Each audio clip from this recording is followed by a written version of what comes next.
Today's letter is for people who have made their peace with the wrong address. That includes me, most days. So we're going to sit with this one together. Welcome back to Letters from Home. I'm Hank Garner, and this is Thursday, The Address. 3 days in, we've read the chapter, we've sat with the man who wrote it, we've told the story of the man it points to. Today is the day the letter starts asking us questions we may not want to answer.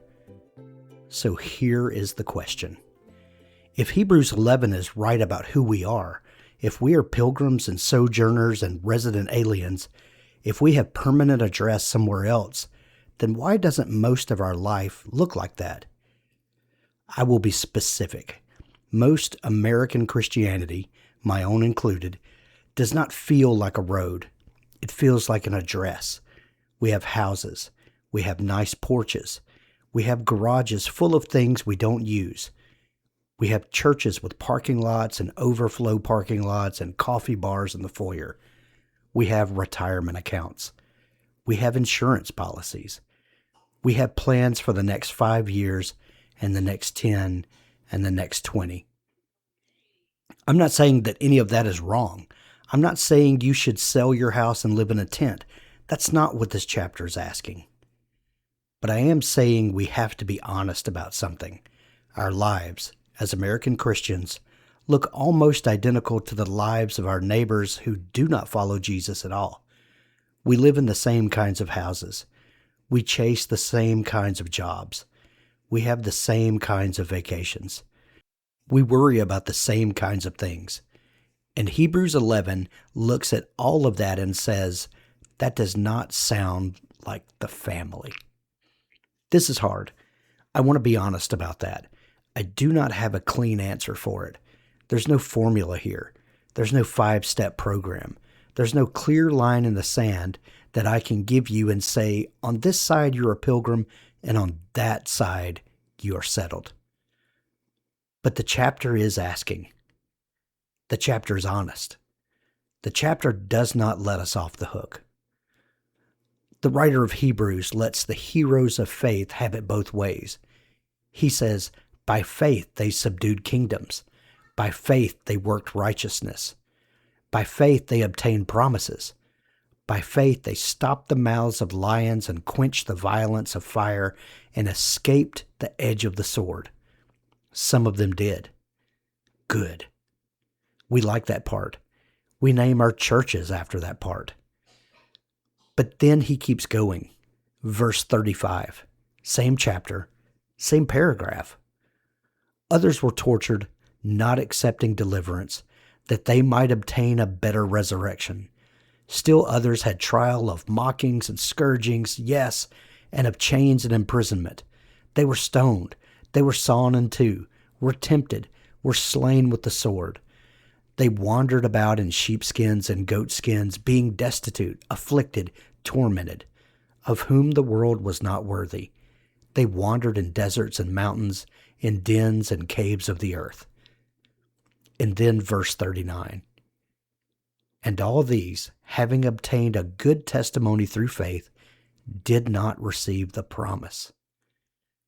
That is the same chapter. That's the same family. The ones who escaped the sword and the ones who were killed by the sword, in the same paragraph, in the same chapter, in the same family. This means a number of things. I'll name 2.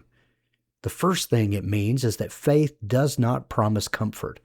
Faith does not promise that the disease will be cured, or the marriage will be restored, or the child will come home, or the bank account will recover. Sometimes God grants these things. The chapter says so. And sometimes he does not. The chapter says that too. The chapter does not make a guarantee about which side of the line you'll fall on in this life. What the chapter does promise is something else. It promises homecoming. It promises a city prepared with foundations. It promises that the road, however long, is going somewhere. I have sat with grieving people, and I have sat with healed people, and I have read both of them out of the same chapter because both of them are in the same chapter, the same family, the same faith. That's the first thing. The second thing is harder. If we are pilgrims, then we have to be careful about what we let become home. Not because home is bad, not because porches and gardens and grandkids are wrong. They are not wrong. They are some of the sweetest gifts God gives us in this life. But they can become the thing. And the chapter is honest. Verse 15, and truly if they had called to mind that country from which they had come out, they would have had opportunity to return. The writer is saying the family had every chance to go back. They could have. The road was open behind them.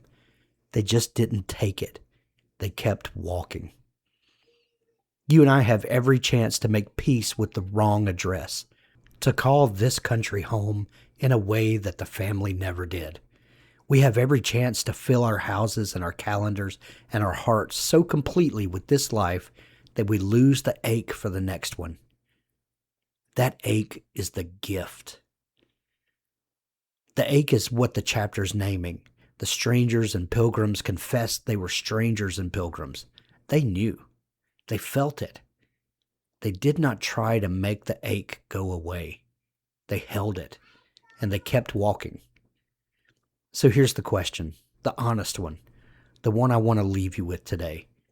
What in your life has become a permanent address when it should be a tent? I'm not asking you to sell anything. I'm not asking you to leave anyone. I'm asking you to be honest. Where have you stopped walking? Where have you settled in a way that the family never settled? What are you holding so tight that you've forgotten it is borrowed? I'm not going to answer that for you. I cannot. That is between you and the Father whose house we're walking toward. But I will say this, and then we'll close. The ache is not your enemy. The dissatisfaction you feel when this life doesn't fully satisfy is not a sign that something is wrong with you. It's a sign that you are still part of the family, that you still know in some place that is hard to name that the address on this envelope is not your final address. The road keeps going. Tomorrow, we hear the whole letter. There'll be more mail tomorrow.